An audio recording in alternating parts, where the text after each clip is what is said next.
Assalamualaikum warahmatullahi wabarakatuh. Halo semua, balik lagi sama aku PR Ilahi. Nah, di video kali ini kita akan ngebahas untuk soal-soal ujian mandiri di Undip, yaitu Universitas Diponegoro Semarang. Oke, biar nggak terlalu lama, kita langsung ya. Kita ke soal yang pertama. Nah, di soal pertama ini dia ada sebuah deret bilangan ya, angkanya ada 3, 9, 27, dan 81.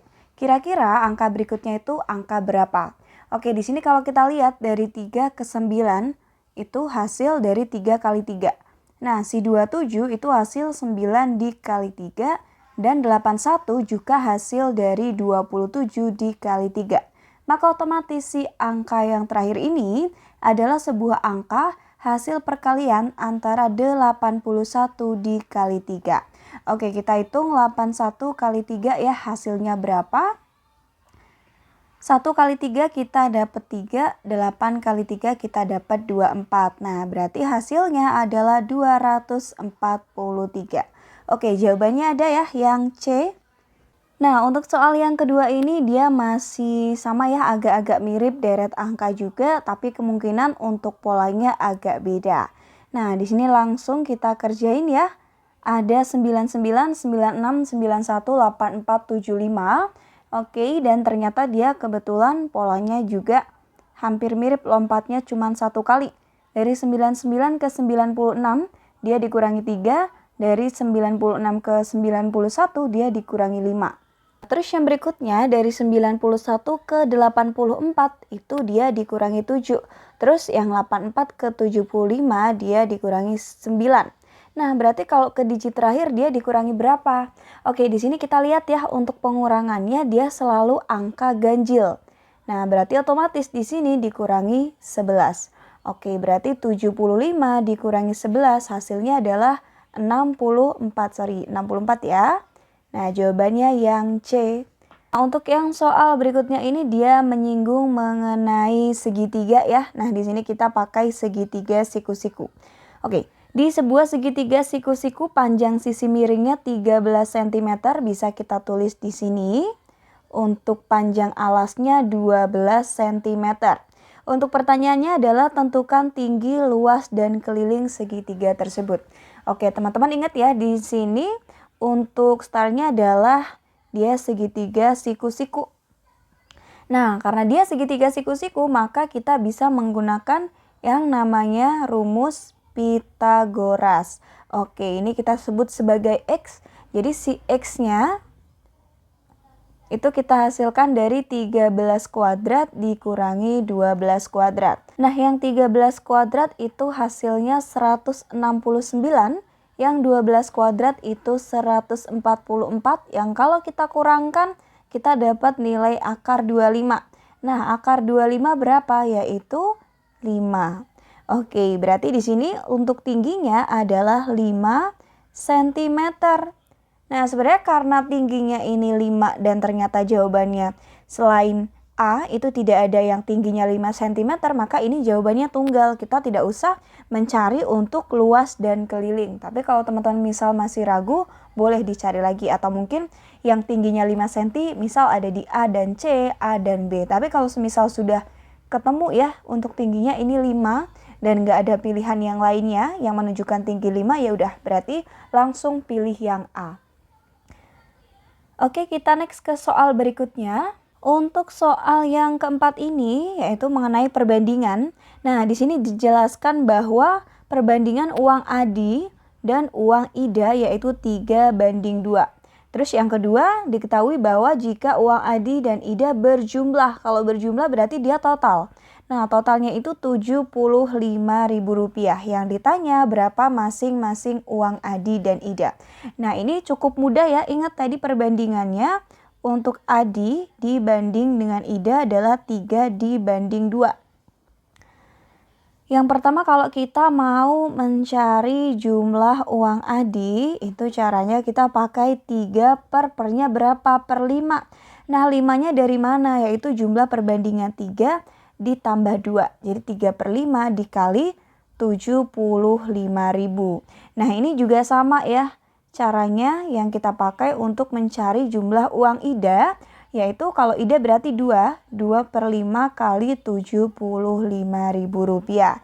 Nah, di sini bisa kita sederhanakan 75.000 dibagi 5 berapa nih? Hasilnya 15.000 ya, atas bawah sama.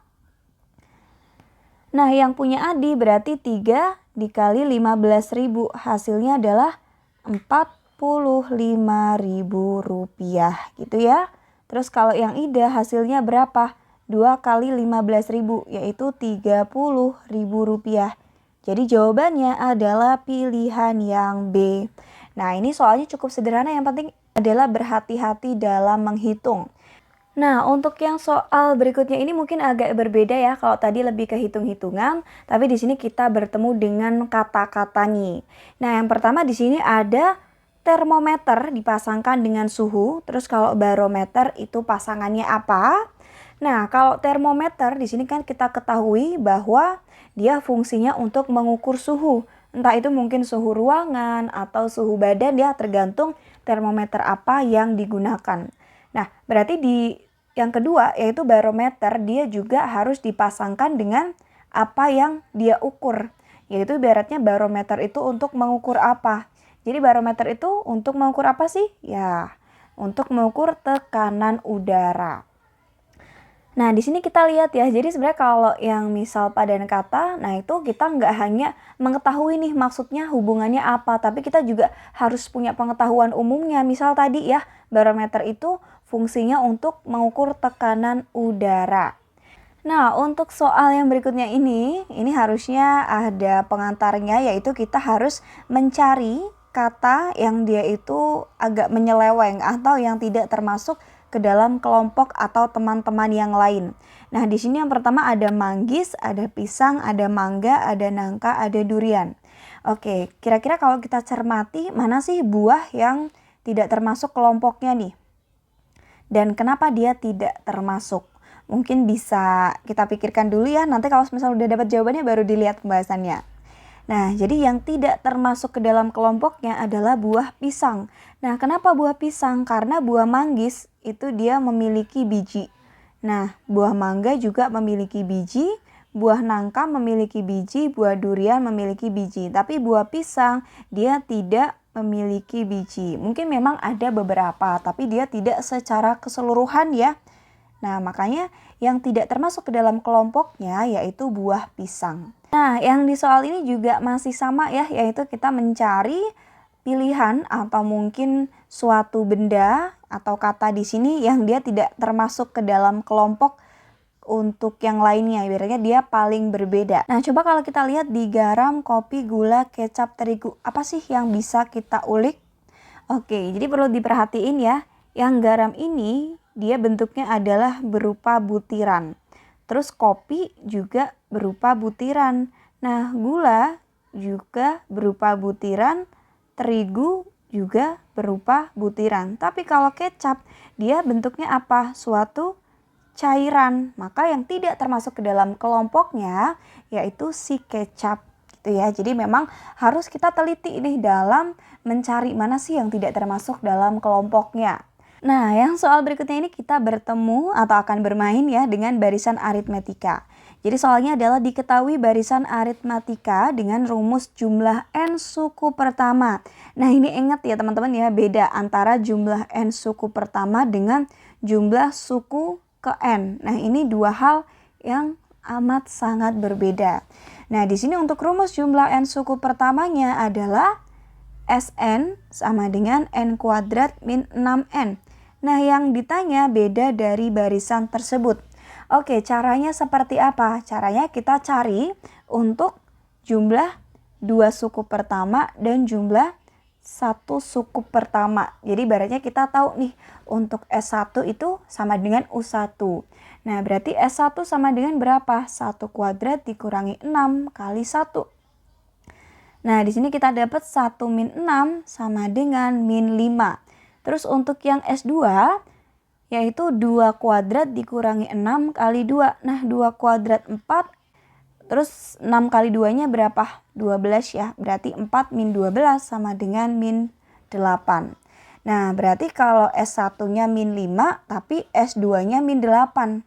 cara mencari, ini kan berarti jumlahan totalnya ya, jumlah S2. Nah, ibaratnya gini, kita punya U1 itu sama dengan S1, sama dengan min 5.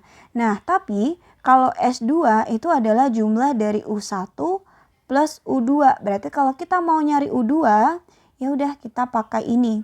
Nah, S2-nya berapa? Min 8 sama dengan min 5 plus U2. Berarti U2 sama dengan min 8 plus 5. U2 sama dengan min 3.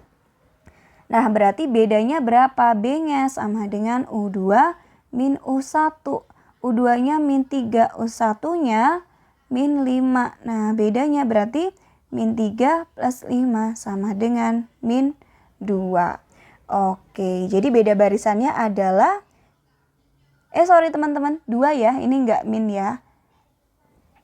Nah, jadi beda barisannya adalah 2. Oke, semisal kalian masih ragu, silakan langsung dimasukin aja.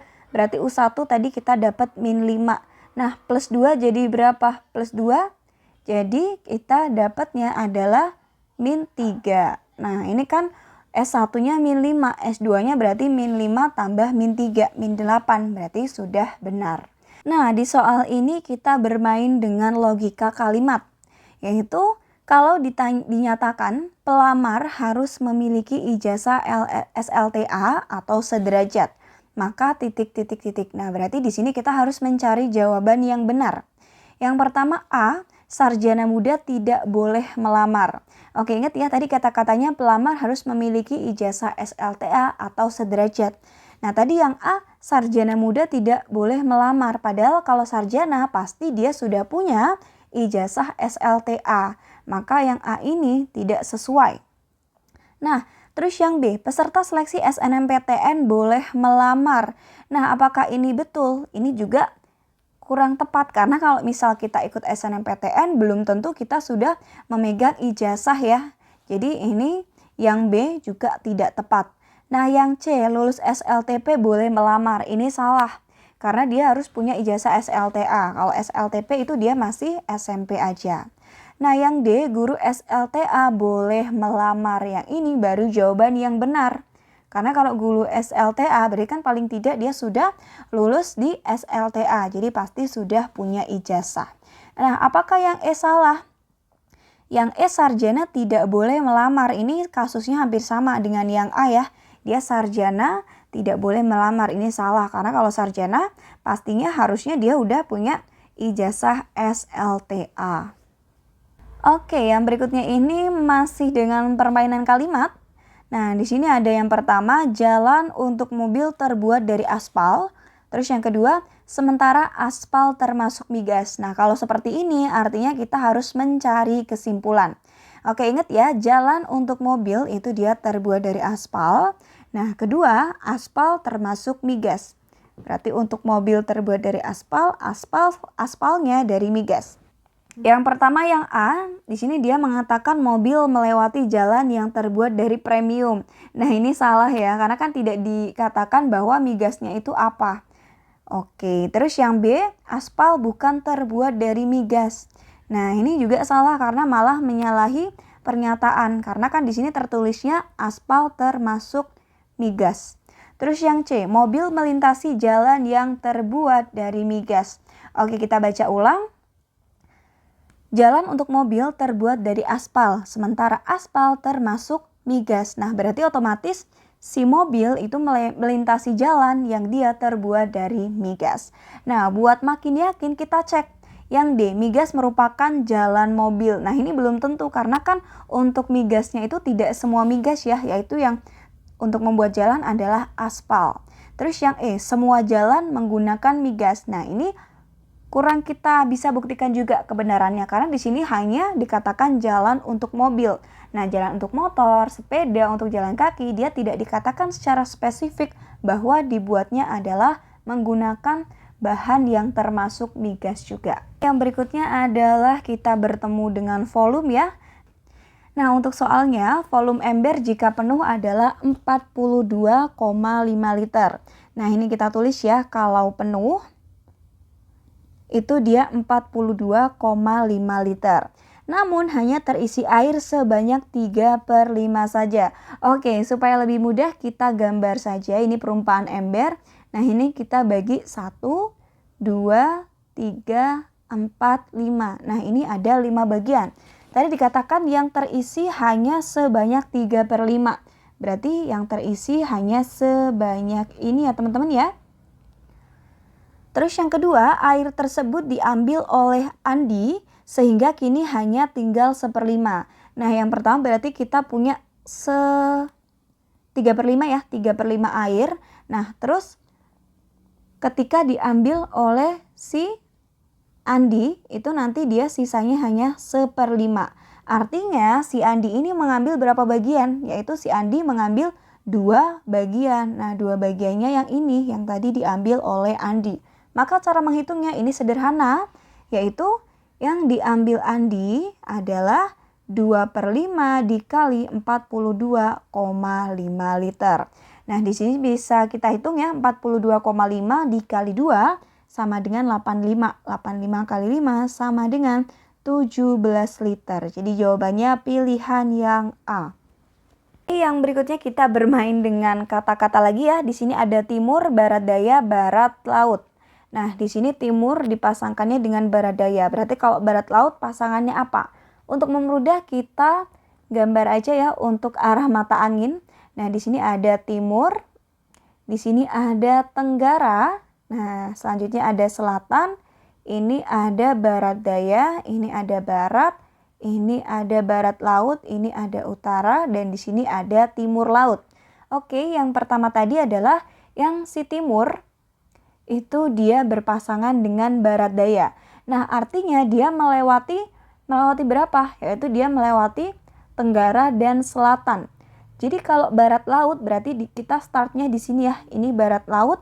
Kita harus melewati 2 juga, yaitu kita melewati utara dan timur laut. Jadi kita akan sampai di timur. Jadi jawabannya pilihan yang D. Oke teman-teman semua, itu tadi beberapa soal ya dan juga pembahasannya dari aku. Misal kalau ada pertanyaan silakan disampaikan aja di kolom komentar. Yuk semuanya tetap semangat ya, jangan lupa belajar dan berdoa. Sukses selalu, see you. Wassalamualaikum warahmatullahi wabarakatuh.